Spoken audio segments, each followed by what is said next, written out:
Do I know you? Not yet. Nikki Nicolosi. New Jersey natives Nikki and Ellie are looking for love, lust, and their own piece of paradise. If your dad's happy, you're pretty much happy. Until jealousy turns passion into rage. I didn't. Eleanor looks poor Josie in the eye and says, you know, I know how to shoot a gun. You're thinking, is this guy hallucinating? Is this guy losing his mind? When love is overcome by fear, paradise is truly lost. I remember seeing something glistening in the grass. And when I bent down, I could see that it was a bullet. Love may be blind and marriage bliss, but divorce is murder.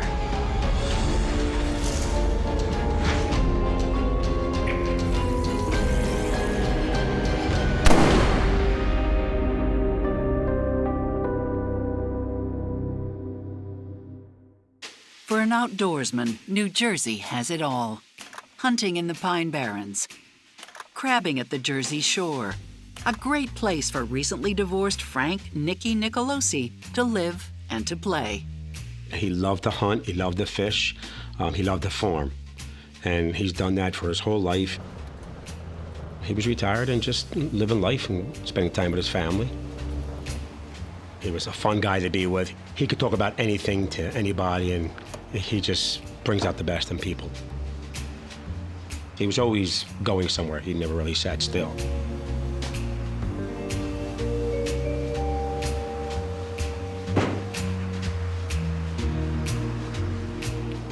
And at the local church, a widow named Eleanor Asroff finds comfort in her passions and community. Some peppers for the church, Father. Eleanor was heavy into religion. She would go to the church a lot and spend a lot of time with the minister and things like that up there. I'm just here to see that everything gets eaten. They met at a Catholic function, a yearly festival they do. The thing about Eleanor that's probably the biggest single factor, other than her just personality, is her fervor for her religion. She is a devout Catholic and believes in it more so than almost anyone I've ever met. A little something for the festival.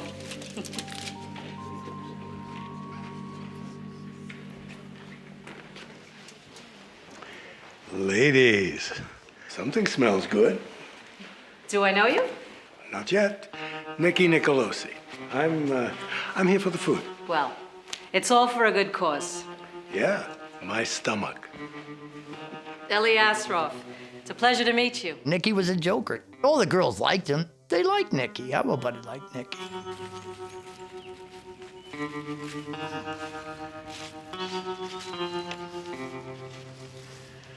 I'm getting a bit old to go down on one knee. Well, you gotta give me credit for the romantic setting.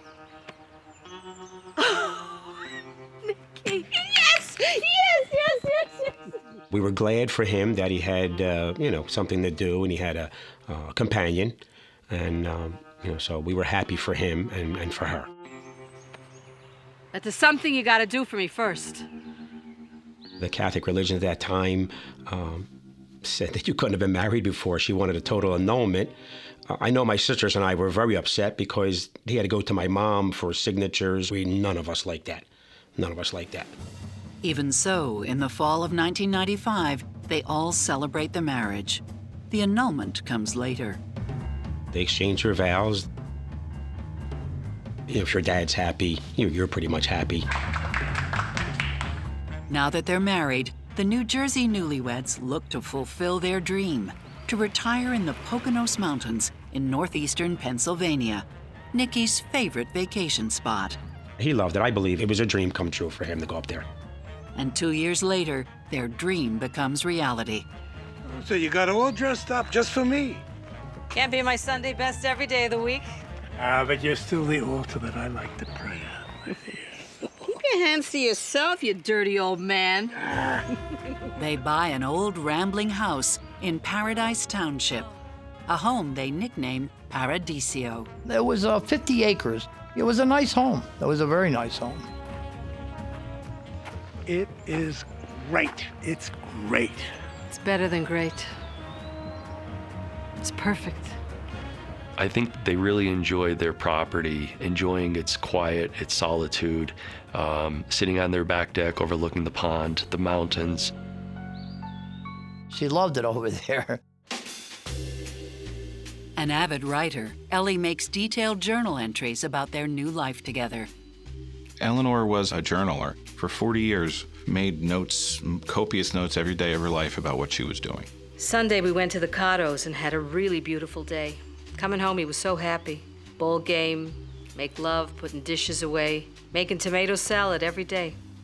Ellie always wrote stuff down. A voracious writer, like really needed to write. She would detail what she cooked, what she fed him, how she took care of him, and if not for her, you know, he would have nothing.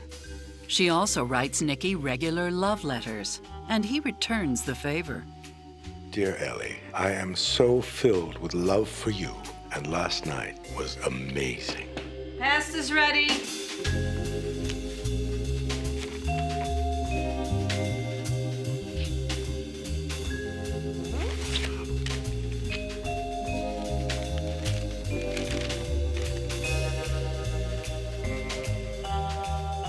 Keep going. I can't wait to read the rest.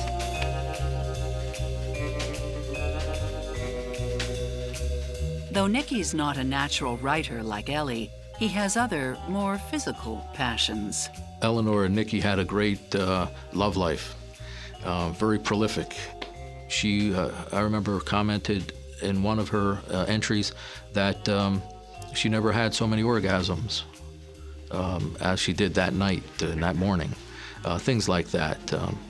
Just unabashed in her record keeping.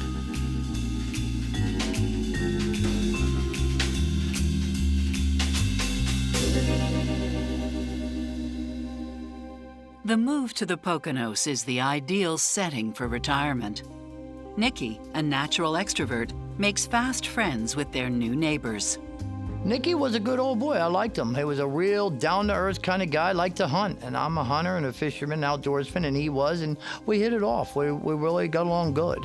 While Nikki's got a full social calendar, Ellie prefers to enjoy the peace and quiet of their mountain home, a cozy place where she can take care of herself. Eleanor had various health problems that made it hard for her to do a lot of physical things. Oh. Nikki! And of course, like everyone with that, she had good days and bad days. Nikki! She had osteoporosis. She had herniated discs. I'm sure on some days she needed more help than others. Oh. Ellie, you gotta be more careful. Here. Ellie spends more and more time at home, but Nikki wants to be out and about. Home for supper? The game starts at 3. Bob's gonna be waiting. Please get that box of pots down from the high shelf. Nikki, come on, don't be like that. Ellie, I really gotta get going. You know it makes me crazy being cooped up here like this. Just asking for a little help, that's all. There's always a little this, a little that. Okay, well, go. Home for supper? Yeah, maybe. Maybe. Psychotherapist Stacy Kaiser and forensic psychologist Brian Russell wonder if their contrasting personalities might lead to problems ahead. Nikki and Ellie have a lot of independent differences in their personalities. She's more religious, he's less religious, and this can impact the relationship in terms of the power dynamic. But here's what I think bodes well for them. I see them compromising. I see them trying to accommodate each other. Sometimes the extrovert sort of brings out the introvert, and the introvert sort of tames the extrovert a little bit, and it can work out okay. So we'll have to see how extreme is this personality difference in terms of introversion, extroversion. It's gonna have an impact. Ellie's a great example of don't judge a book by its cover, because stereotypically people would think that a very religious, Catholic, introverted person would be quiet in the bedroom, not writing graphic details into a journal.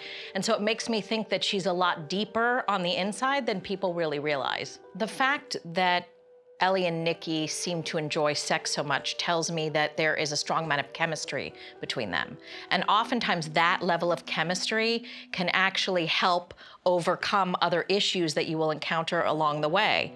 But it also can cause people to overlook things. It may cause you to maybe look the other way a little bit if you see an indication that maybe in some other aspect of life, your two are not so good a fit. Hi, ladies.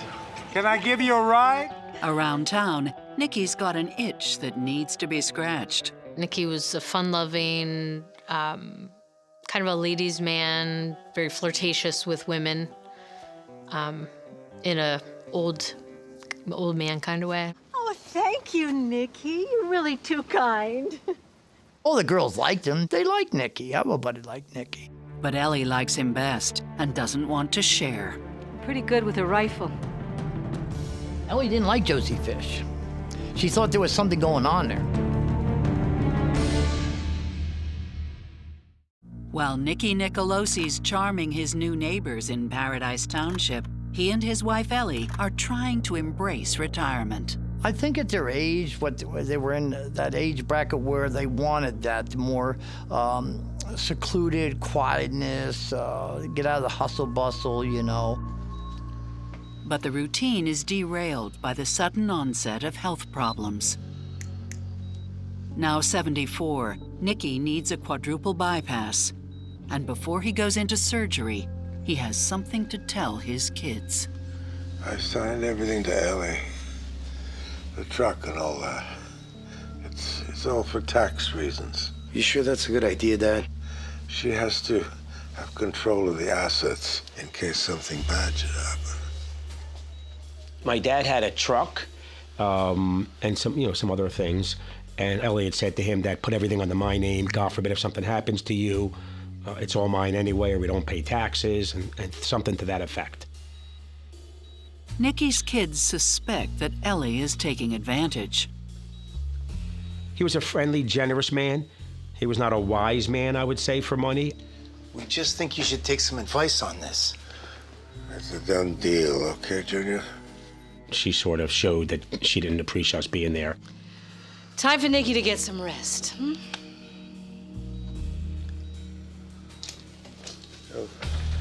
Come back and visit soon.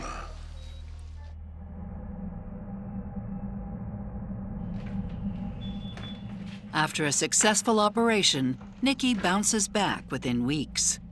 And pretty soon, he returns to his old self. Nikki came back from Jersey. I asked why he didn't call. Being he left me home knowing I could hardly walk and I was in pain. But Nicky's old self only annoys Ellie. Now he's reading his paper. After he had a nice breakfast, he had a shower and then a nap, gets up, eats dinner, and off to the ball game.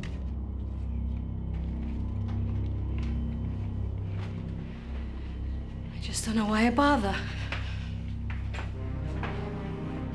I'd left a dishwasher for him to empty. He didn't. He didn't empty the trash. It gets messed up faster than I can keep up. He is trashing the whole place. He throws everything everywhere. She felt that he was lazy, that he wasn't providing the way he should. He wasn't contributing to the house the way that she thought he should. And it's not the only thing that gets under Ellie's skin.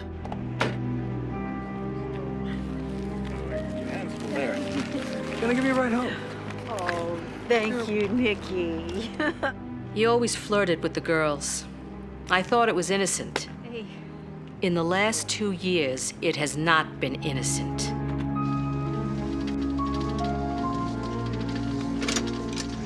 Now, please tell us that we're going to see you at bingo tonight. Sure, I'll be there. Eleanor did not like if he flirted with women or joked around with women and stuff. She didn't care for that type of action, you know? Don't say it, Ellie. You just don't get it. It's just for fun. You know, you're the only woman that can get me hot and bothered. Come on. He was being flirtatious, and it certainly bothered her, as it would any wife. Nikki has a flirtatious, gregarious nature, and he's always been like that. And so that is who Ellie met and married. That said, if she is feeling threatened in any way, if she's feeling insecure, and now he's beginning to flirt with other people, it could create conflict between them. Ellie seems to be somebody who is pretty quick to perceive threats to herself. We just don't really know yet how far Nikki is willing to push this flirtation. If he's willing to push it to a level that really is a threat to Ellie, to the marriage, then maybe she's behaving reasonably. One of the reasons that Ellie might be jealous with all of Nikki's flirtations is that she feels like he is hers. They have a great sex life, they are married, everything's been going well, and so she may be feeling threatened that some other woman is going to take him away and she's going to lose all of that. There's one particular woman Ellie does perceive as a real threat. Josephine Fish was a mail lady for 40 years in that area. Mind if I tag along? Yeah, sure, the Postal Service is looking for new hires. Oh, I'm not interested in the mail. I'm interested in talking to the mail lady. They talked, and Nikki ride around with her a little bit, delivering mail, you know, here and there, and he was flirtatious with Josie. Tag along, then. Okay. You know, that was his way. But Ellie wants him to change his way. Ellie didn't like Josie Fish. She thought there was something going on there. Hi, Josie. Oh, hi. You're Nikki's wife, right? Eleanor was following Nikki around. He's a funny guy. Uh-huh. Says he wants to take me out for breakfast. Oh, yeah? Well, Nikki likes to take me out hunting. Pretty good with a rifle. Eleanor looks poor Josie in the eye and says, "You know, I know how to shoot a gun." At home, the fights get worse. He is in and out of rage. He changes the story all the time.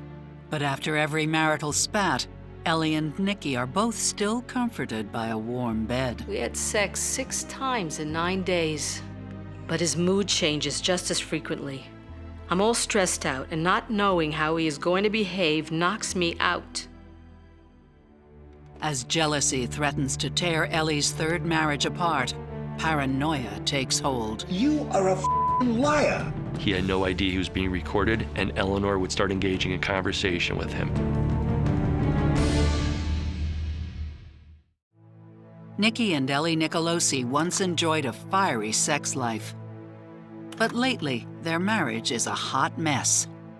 I think initially when they first met, I think she probably made him feel alive and energetic. But later through the relationship, those feelings took a strong nosedive south. Eleanor wrote that he was becoming angry, he was becoming forgetful. He was the reason why they were not getting along. And that it's your fault that the marriage is going in the direction it is because it's your moodiness, your changes, your behavior, not mine. He has so much rage that I am in fear that he will turn physically violent. Eleanor expressed that she felt that the marriage was starting to fail.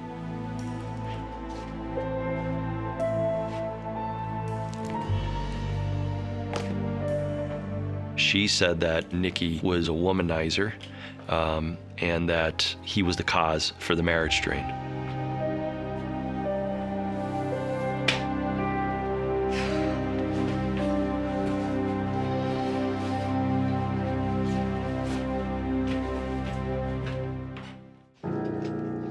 Nikki seems oblivious to Ellie's anger. Hey! There were 2 older women, and Nikki was helping them with furniture. And in the process of that, lo and behold, Ellie shows up. Nikki's making moves. In case you didn't realize it. I'm really, I just... And you wouldn't be the first one. I didn't. I didn't.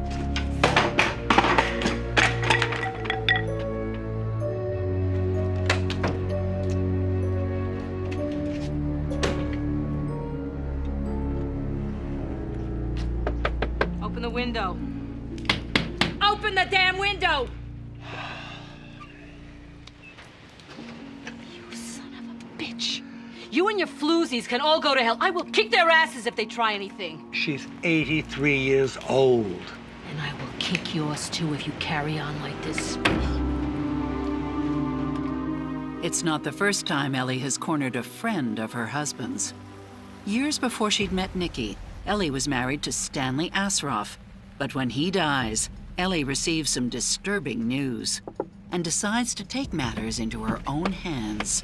When Stanley Asroff suffered what would be a fatal heart attack, he was with a lady friend of his named Joan Kelly. A week or so later, Eleanor confronts Miss Kelly, sticks a gun in her ribs. Just drive. I got something I want to say to you.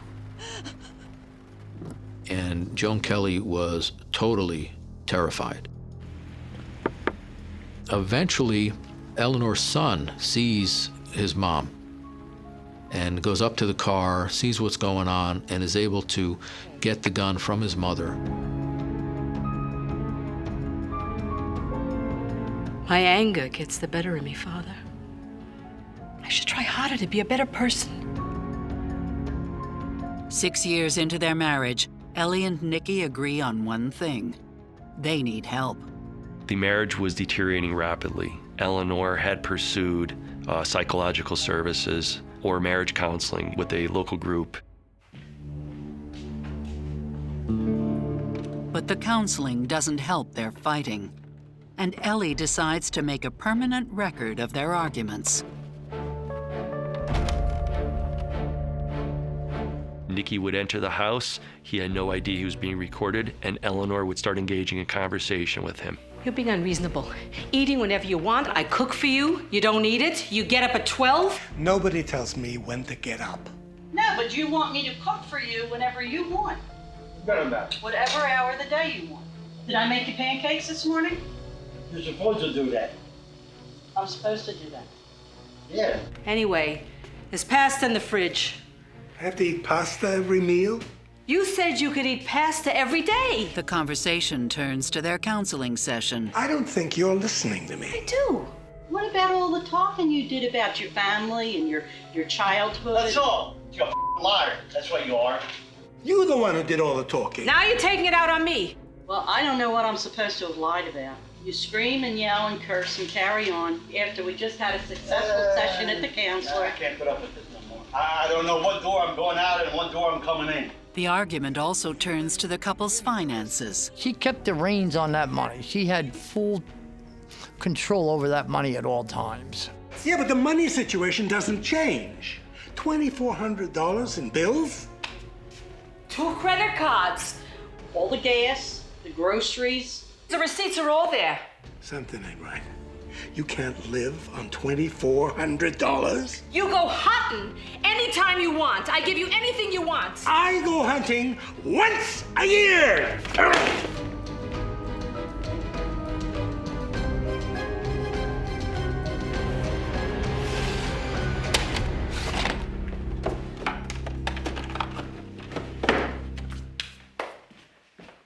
Ellie is recording their conversations in the home without Nikki's knowledge, and that is concerning to me because it reinforces my suspicion that there is a little bit of paranoia going on.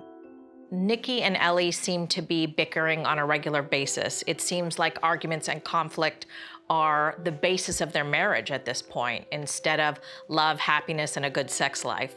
And so this kind of constant misery, this kind of constant anger, begins to chip away at the foundation of a relationship, makes people question whether or not they should be together, and I'm worried about these two.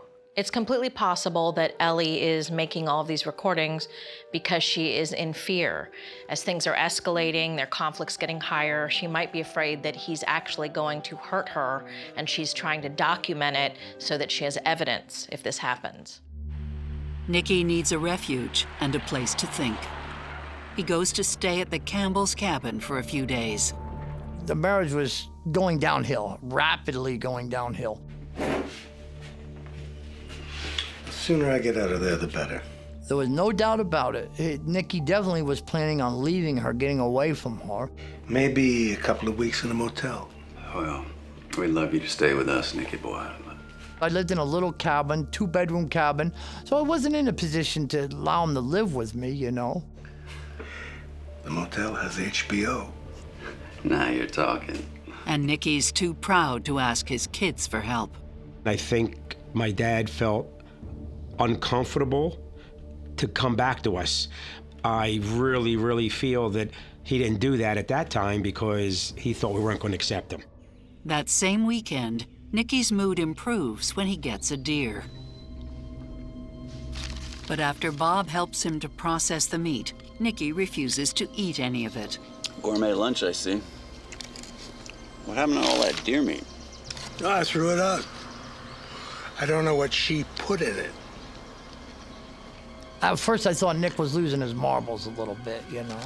You're thinking, is this guy hallucinating? Is this guy losing his mind? While Nikki's determined to divorce Ellie, she's equally determined for him to stay. Dear Nikki, this is a request from me to you. Please put aside all your anger. Write a letter for me. In that letter, Eleanor instructed Nikki to write everything positive that he could think about her. And to help him, she included several topics as a guide for Nikki to write. It's a heartfelt plea. Nikki followed those instructions and wrote Eleanor a letter. I love you very much. You think I don't love you, but I do. Maybe Ellie's last-ditch effort will pay off. You don't have to leave, you know. Lately, I don't know what to think. Think of me, Nikki. Think of us. Without you, I would not survive. But survival can no longer be taken for granted. He was very, very scared. Shot in the back and rolled up in a carpet. Huh? What a way to die, huh?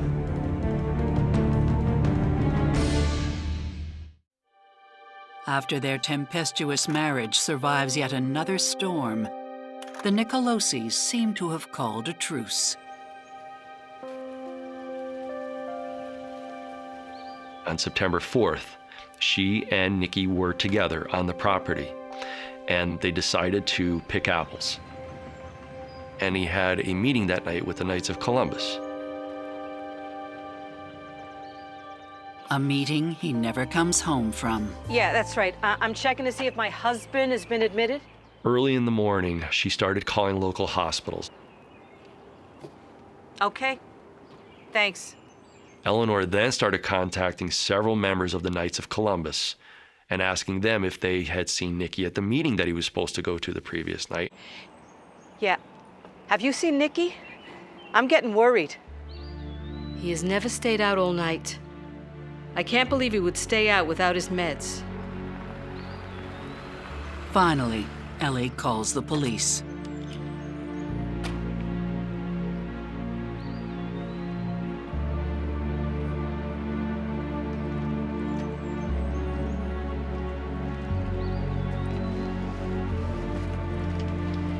It's my husband. He didn't come home. We were, picking apples by the orchard. They're sour, but the deer like. Anyway, we had this big bucket of apples, and we managed to just leave them sitting there. So then Nikki decided to drive right back up there and collect them. I would have walked up there to search for him myself, but She had claimed that she had problems with her knees and that she needed either a walker or a cane. The police go straight to the orchard, just a quarter mile from the house.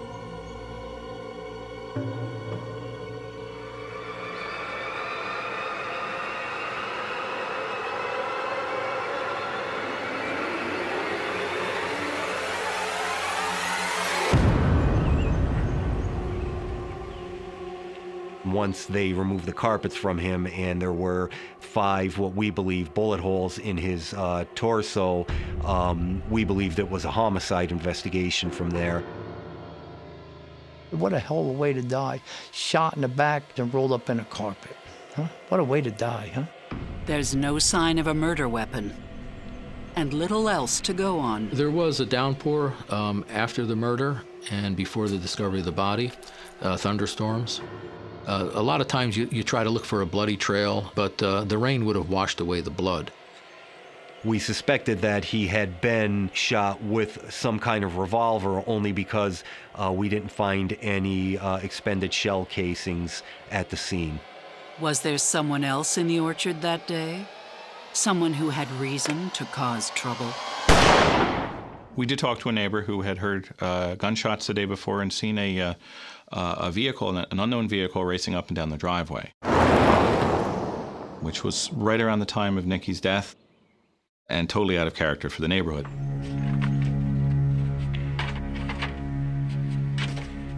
We did not feel that a robbery had occurred. There was cash, several $100s in cash in the glove box, as well as Nikki's wallet. The truck was still there. His pockets weren't gone through, but the only thing missing were the keys. Why would somebody take the keys and not take the truck? It made no sense to us. While police try and track down the mysterious vehicle, they turn their attention to the Nicolosi residence. There were boxes and containers of everything everywhere, all kind of paperwork.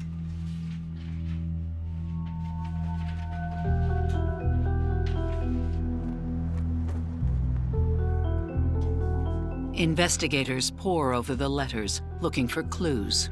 One of the items that was discovered by forensic experts was a torn up letter, and that letter was reconstructed. And when it was reconstructed, it was a letter that Eleanor had written to Nikki just days prior to the murder. Love letters, journal entries, and evidence of a darker side to this golden age couple. He has so much rage that I am in fear that he will turn physically violent. I believe that Eleanor did think that she was the innocent and injured party in the relationship. I do believe that belief was genuine on her part. Police also haul away hundreds of hours of audio cassettes. What about all the talking you did about your family and your childhood? That's all. You're a fucking liar. That's what you are. Many of those tapes, she would egg him on. She would provoke him. She would try to push his buttons to try to get him to lose his temper or to show his anger or to show a negative side or to get him to yell. Friends and neighbors confirm that jealousy was at the heart of their constant arguments.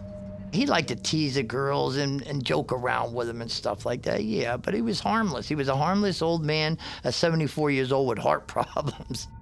Nikki's family is devastated by the news of their father's death. They hope for a traditional burial, but Ellie disagrees. We had found out she was going to cremate the body. Ellie has the right to dispose of Nikki's body as she sees fit. She was the wife, it was a legal marriage. They did cremate him. I'm suspicious about Ellie wanting to have Nikki cremated against the rest of the family's wishes.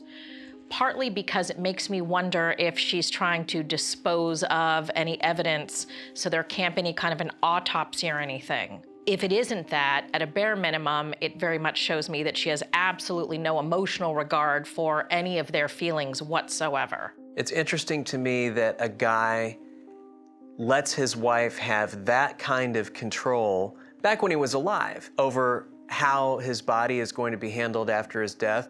The fact that Nikki just apparently sort of left all of that up to Ellie is, I think, sort of in line with what we saw about the way that he approached their finances and the way that he sort of approached kind of acquiescing to her as a means of sort of conflict avoidance throughout the marriage. As the investigation continues, police find no trace of the mysterious car. We were unable to make any connection between that incident and any connection to Nikki and or Ellie. Meanwhile, news of Nikki's murder spreads. I read it in the newspaper. I read in the front page, a man found rolled up in carpet shot in Paradise. It's then that Bob Campbell realizes he's in possession of a potentially vital piece of evidence. I'm serious. I'm afraid she's going to do something bad. You've got to promise me that you can help deal with this. Nikki come over one time and asked me to investigate his death if anything should happen to him. I don't know, Nicky boy. Well, if it isn't you, then I'll find someone else. Okay, Nicky, I mean, we'll do whatever you want. Robin, my ex-wife, said, we can draw up a note. And we did. Nikki wrote it out. I, Francis Nicolosi, give Robert Campbell permission to investigate my death, access to papers or whatever pertaining to my death. Bob gives the letter to the police. He knew in his own heart, he knew that she was trying to kill him or do some serious damage to him. He knew that for a fact. I think the last, whatever, couple months or so, he was very scared, very scared. Police are now left with one person of interest, Nikki's wife. But there's a problem. No physical evidence exists connecting Ellie to the murder. When someone fires a gun, there's gunshot residue. And you'll find that on somebody's hands, and you'll find that on somebody's clothes. Nikki was shot 4 times. There was a lot of contact between him and whoever killed him. And yet there was no blood residue found on Eleanor, no blood residue found at the house or anywhere on any of her things. Nothing. So the forensic evidence wasn't there. And neither, it seems, is a motive. Eleanor had nothing to gain from Nikki's death. I don't believe she would have gained financially. There wasn't a big life insurance policy that she could cash in and say, here, I get this. Nothing like that. So no, financially, it wouldn't have made sense either. How far will investigators go to solve Nikki's murder? We had dive teams, we had search teams, but you're looking for a needle in a haystack. On her left hand, she had 2 wedding bands on.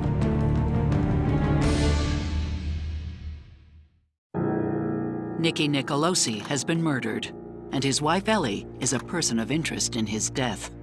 Except there's no physical evidence, no motive, and no murder weapon connecting her to the crime. Police bring Ellie in.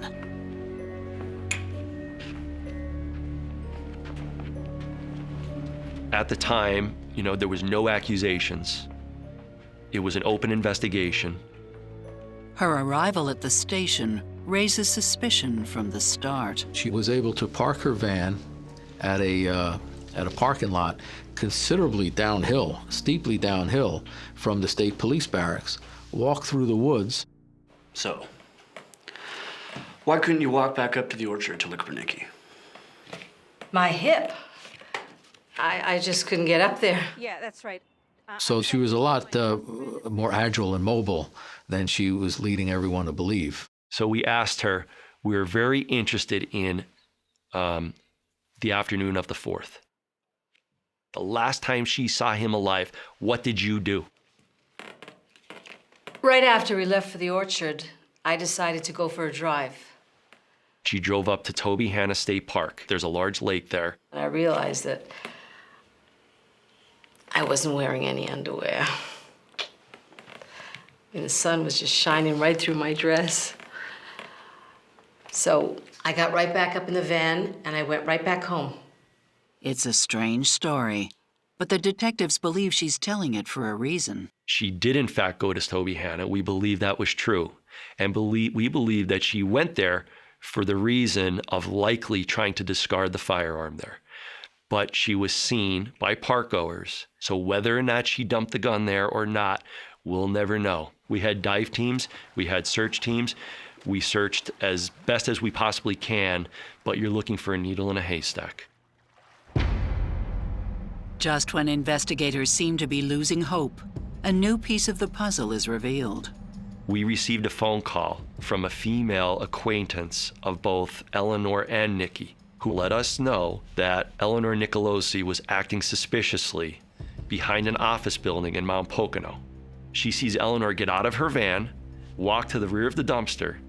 We then walked to the area where she had directed us to where Eleanor was. And I remember seeing something glistening in the grass. I could see that it was a bullet. We were unable to find a firearm, but we were able to find 5 live rounds, all 38 special rounds, and a plastic ammunition tray. Are these the bullets used to kill Nikki? It matches their theory that he was shot with a revolver. Police decide to look deeper into Ellie's past. As we started to turn over more rocks, we began to understand how she thought. They learn about the kidnap attempt on her ex-husband's lover. Just drive. It was consistent with all the other behavior we observed in investigating the case. The intense jealousy, the resorting to violence, and of course, to show opportunity in possessing the firearm. And even more heinous behavior comes to light. There was a point in time when their mother was becoming elderly and, nearing the end of her life. And Eleanor had told the sister, let's get mom's money, something to that effect. And while the mother was living with Eleanor, the sister told us that there was a fire at Eleanor's house, and it was considered suspicious. And the mother had told the sister that while the fire was going on inside the house, she was trying to escape. Eleanor was trying to push her back into the fire. Armed with this damning information, prosecutors finally decide to take the case to trial. I believe the circumstantial evidence that was collected was very compelling, very strong. In March 2004, police place Eleanor Nicolosi under arrest. She had a very big Bible up on a book stand. The Bible was opened to a passage that had all kind of bookmarkers and ribbons keeping it open to these pages. Job 24 through 26, it essentially talked about the adulterer and the murderer, and it almost seemed to me that her justification actually came from the Bible. As the case goes to trial, prosecutors have one more ace up their sleeve. So I was looking at the case, and I was looking at all these photographs. I noticed in all the pictures of Nikki, he was always wearing his wedding ring. But then, going back to the photos that were taken on September 5th of Ellie, and noticed one in particular, and on her left hand, she had 2 wedding bands on. Now, there was a deputy coroner who, in her report, when the body was to be identified, remembers how sexual Eleanor was being toward the victim and caressing him, kissing him. And one of the things she does is she puts his wedding band on his hand. It seems like the affection didn't stop there. He was left outside, but he was covered from the elements by the carpet.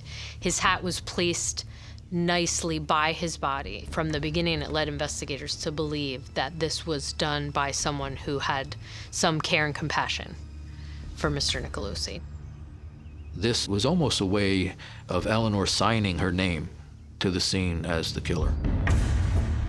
The chain of events starts to become clear. The relationship had totally deteriorated. What about all the talking you did about your family and your childhood? That's all. You're a liar. That's what you are. You're the one who did all the talking. Now you're taking it out on me. Nikki had expressed to everybody else that he wanted an independent life. He wanted to be able to do what he wanted to do, and he was tired of being controlled by Eleanor. I'm afraid she's going to do something bad. When he started threatening that he was seeing an attorney, I think she then began to understand that she stood to lose at least half of her possessions to Nikki, and there was no way she was going to allow that to happen. I think that she killed him because he was going to leave her, and she couldn't bear that. Our Father who art in heaven, hallowed be thy name. Forgive us our trespasses, as we forgive those who trespass against us. I believe she wanted to be the victim. She wanted the people to feel badly for her. For thine is the kingdom, and the power, and the glory, forever and ever.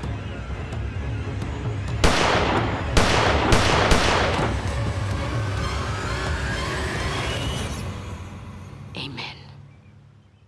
Ellie has done a good job of trying to maintain her cloak of being religious, her cloak of being the good one in this relationship. And I think that she worried that if their relationship fell apart, and Nikki left, that there was something wrong with her. And so it was easier for her in her mind to kill him.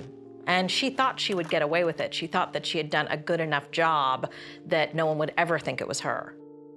As is so often the case, Ellie seems to be somebody who greatly overestimated her own intelligence and her own ability to fool everybody. And that is one of these hallmark traits of people who are narcissistic and sociopathic. They view other human beings the way that most of us view inanimate things. They see them as possessions. They see them as things to be used, to be kept around as long as they're useful. And it really seems to me that this kind of a profile fits.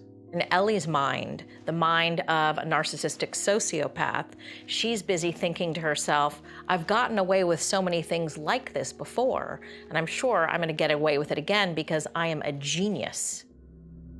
The day of her deliberation, I remember her sitting on the concrete floor with her rosary praying for hours while we waited for the jury deliberation. On February 10, 2005, Eleanor Nicolosi is found guilty and sentenced to life in prison. People say she's going to suffer, she's in jail the rest of her life, and she'll probably die there. But again, that isn't closure. Somebody's taken somebody away from you for lots and lots of years, you know.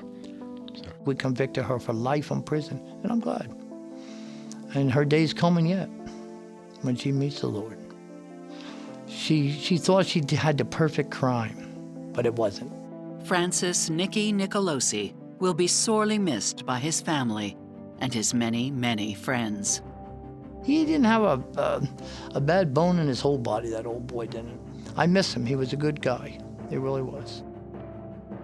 I don't think I'll ever forgive or forget what happened, and I don't think I'll ever feel closure.